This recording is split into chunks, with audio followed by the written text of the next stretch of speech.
Welcome to the PharmaSource podcast. The pharmaceutical outsourcing market is more competitive than ever. Sponsors want speed, supply chain resilience, and partners who can handle complex chemistry without compromising on quality. Finding the right CDMO has become a real strategic decision. Joining us today is Alessio Piccoli, Chief Commercial Officer at PI Health Sciences, a CDMO and CRO with operations in India and Italy. In this episode, we'll explore how PI Health Sciences is positioning itself in a crowded CDMO market, what flow chemistry and biocatalysis mean for drug developers, how digitalization is changing client relationships, and what Alessio believes will separate the CDMOs that thrive in 2030 from those that don't. Alessio, thank you for joining me. It's a pleasure. Thanks for the opportunity, and really, it's a pleasure. Absolutely. So this CDMO space is quite crowded at the moment, a very fragmented market.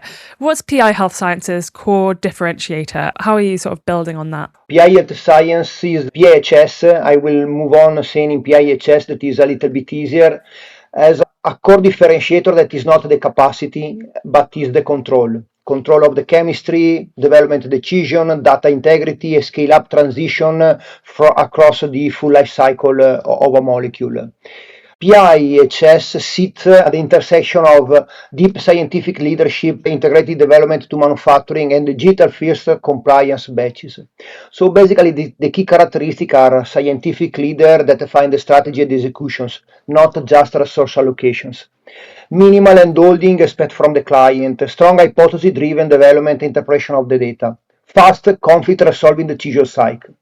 We combine India-based discovery and process R&D with two sites and a European cGMP manufacturing located in the north of Italy, close to Milan, and a seamless scale-up from gram to kilo to multi-ton for the manufacturing side. And so I know also that flow chemistry and biocatalysis are central to your platform. What does this mean for drug developers?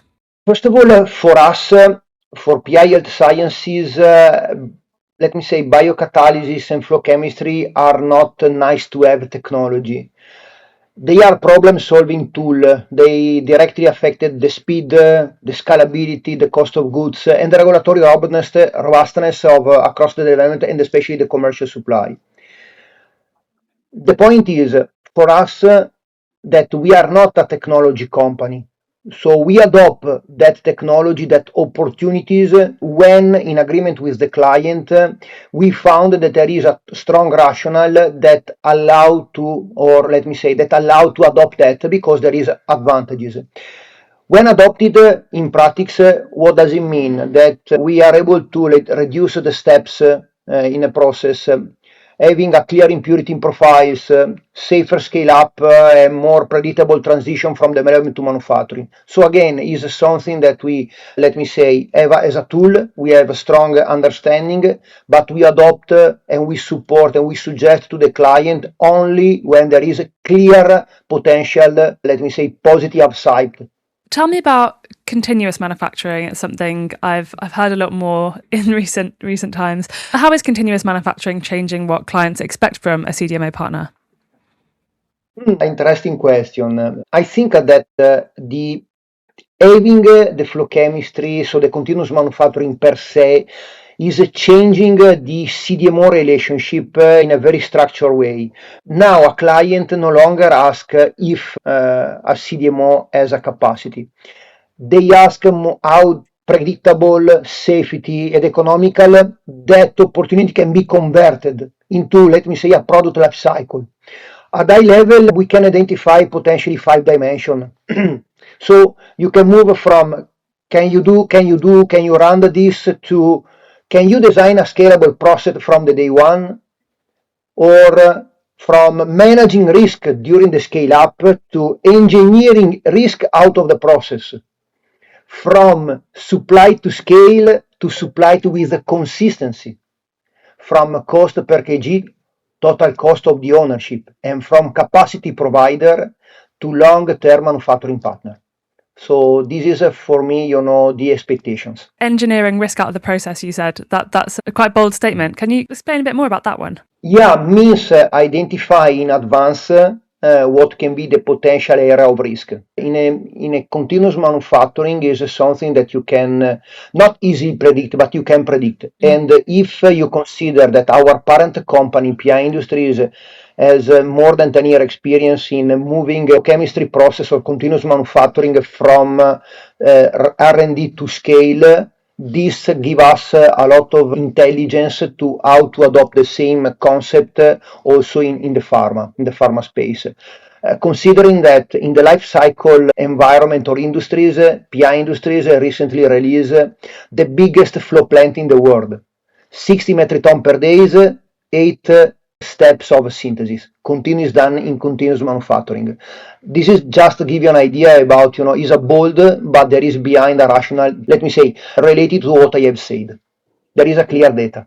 Let's move on to talk about digital tools.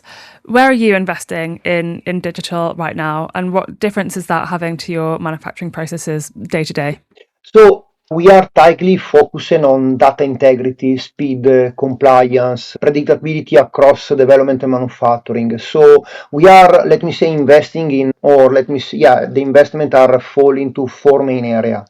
One is the digital R&D executions, so electronic notebook, instrument integrations. Then there is digital quality and compliance backbone, so QMS, electronic batch record. And then, on the end-to-end process data for the manufacturing integration. So let me say, the scale up become a data-driven transitions. And this is very, very true, especially in the flow chemistry that we mentioned before. And of course, then there is something a little bit bigger that is regarding the enterprise integration, SAP, the to cache LIMS that we are still in progress to put in place. So basically, in this way, you are able to, let me say, align operations, R&D operation, quality and finance all together in the same platform. And on data sharing and visibility, sponsors obviously are increasingly expecting real-time visibility into their projects. How are you delivering that? Let me start with a sort of a statement. Sponsor want visibility that reflect reality, not polished summaries. In the other hands, very simple, they want to sleep well. So basically what we deliver is that we capturing data digitally at the point of executions across R&D, quality and manufacturing, and we link that to a structured milestone tracking. In this way, the result is faster, the evidence are based on data, and there is a early visibility on the risk.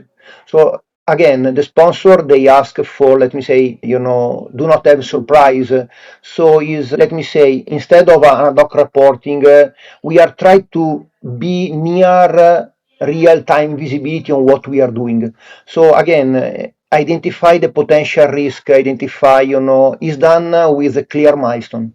When you define the clear milestone, then you can move and you can utilizing the real-time visibility for, let me say, reducing the possibility of error. Error can happen, but you can identify the way to minimize that error. Fee for service is another sort of topic that I think is getting a lot more screen time at the moment. And with the way people in this space are thinking about relationships between their CDMO partners is evolving. What does modern partnership with PIHS look like for you? From my perspective, the fee for service is evolving from transactions to share outcome, which means that basically it's not a fee for service, the idea about, how many hours you have consumed or the batch delivered.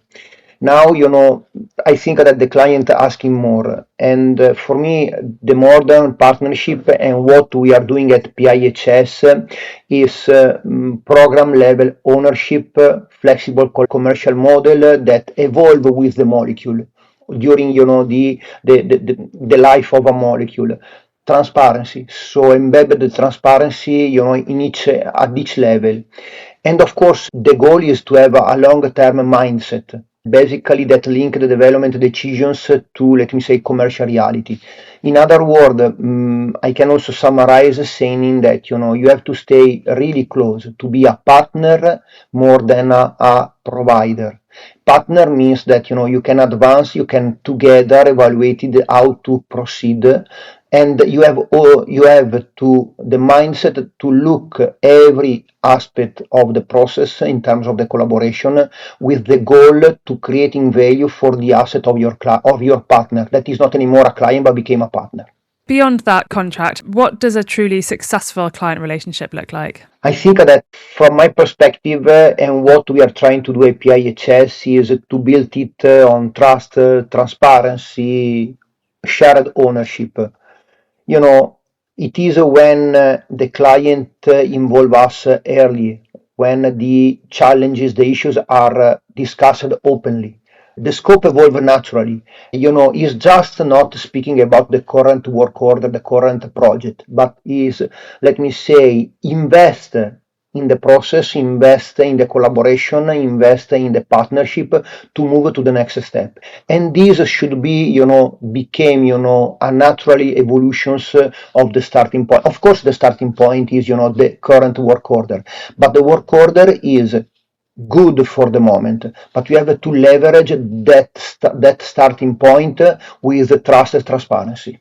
Let's move on to talk about ESG. It's, becoming a real selection criteria.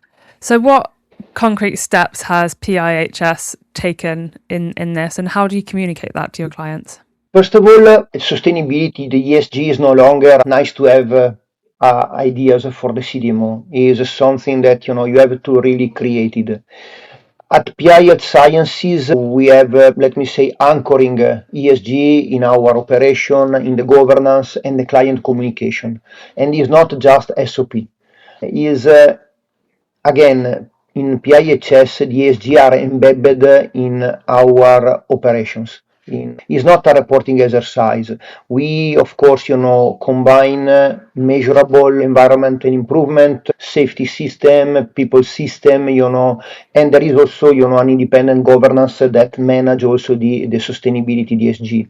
And of course, there is these external recognitions that starting from the S&P Global Sustainability Ranking, be part of the PSCI initiative. And of course, we communicated this, client-ready documentations and of course disclosure, all this type of information, because we wanted that also all our existing and potential future clients, they are really aware that we are moving in that perspective, and basically sustainability is a part of our DNA, is not something that we have decided to have, is a part, because of course considering that our mother company PI Industries became a, let me say, powerhouse, a life science powerhouse, and they are involved in agro, environment, and human health. And the mission of the company is reimagining an healthier planet. If you link this, the mission of the entire organization and moving also to PIHS, it's clear that, it's not an obligation, it's a part of our core, it's part of our DNA.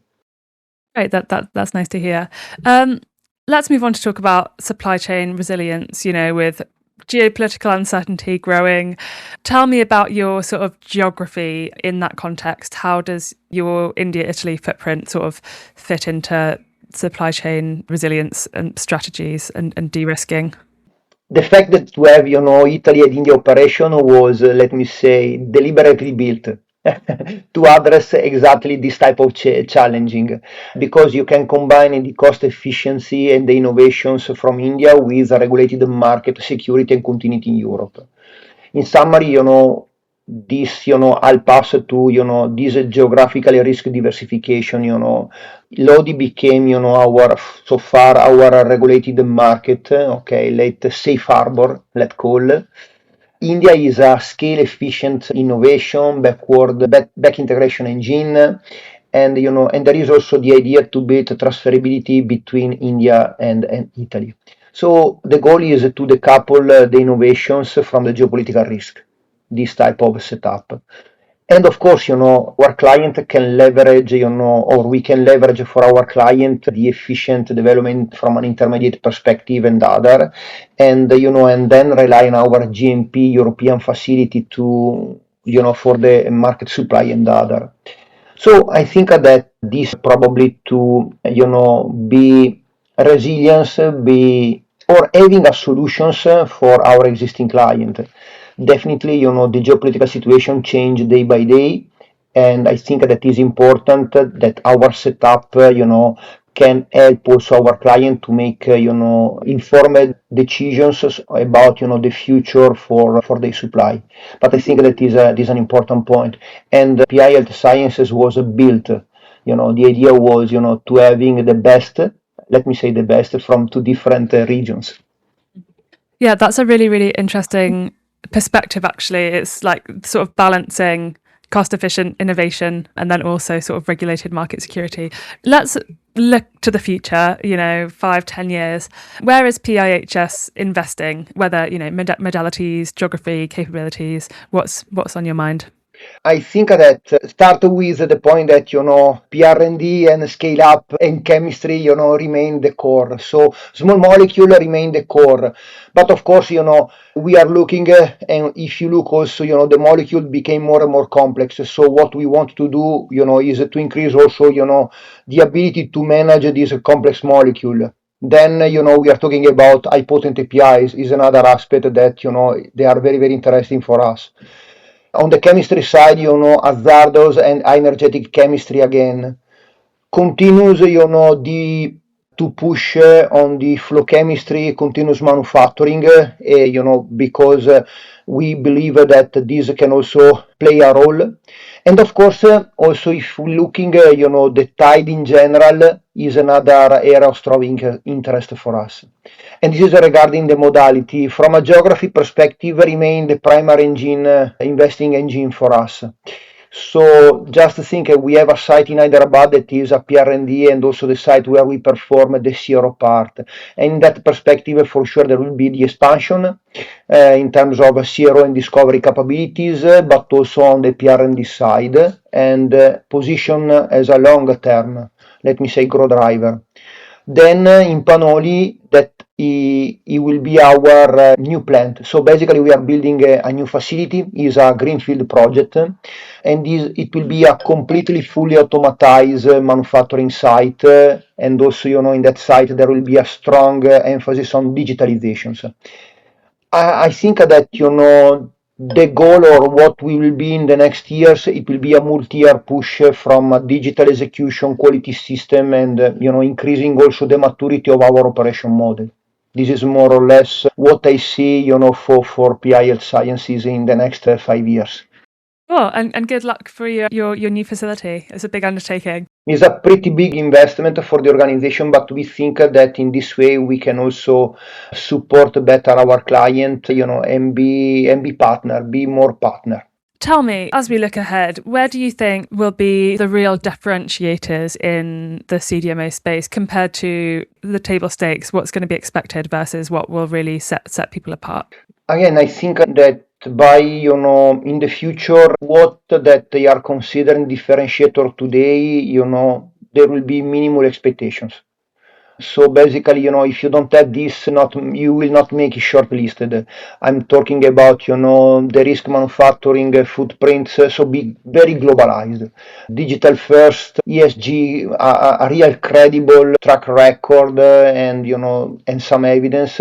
And of course, covering from development to commercial. So for me, is the real differentiator are, let me say, more soft activities or soft solutions, like, the decision quality, not just the execution capacity. So choose the right route, design the processes with the commercial mindset, reduce, frictions, cost, risk and frictions. Partner mindset, more and more partner mindset versus vendor mindset. So I think that also, and also the risk, taking the risk in an intelligent way. So which means that, considering the total program success, not only the work order that I received today, but look on the longer term. So I think that again is the ability, I think that is a superior decision making in the early development, the ability to industrialize a complex molecule and a real true partnership mindset. For me, this will be, so yeah, they are more softener than, harder that can be equipment, capacity or others. I think that, usually the devil is always on the details, and potentially this is, the details that could make the difference. If you were advising a biotech CEO that's evaluating CDMOs right now, what would you tell them to look for? to work with the PIHS. So for me, the right CDMO is not one with the biggest asset or that offer the lowest price.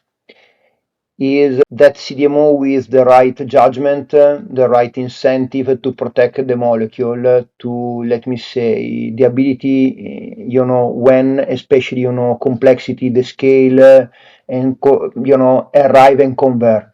So again, when you are able to protect and look ahead the asset of your client.